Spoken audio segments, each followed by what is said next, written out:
Here's the weather here in the Rhondda and Taff. I'd like to do a weather warning for weather out in the UK. I'm afraid the weather's going to be like this for the rest of this week, next week and possibly through the weekend. Now as you can see, we're getting drenched to the top. It is absolutely hammering down. If we were to zoom in close up at the trees, it's absolutely tipping down.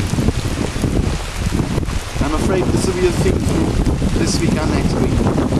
So flood warnings will be out.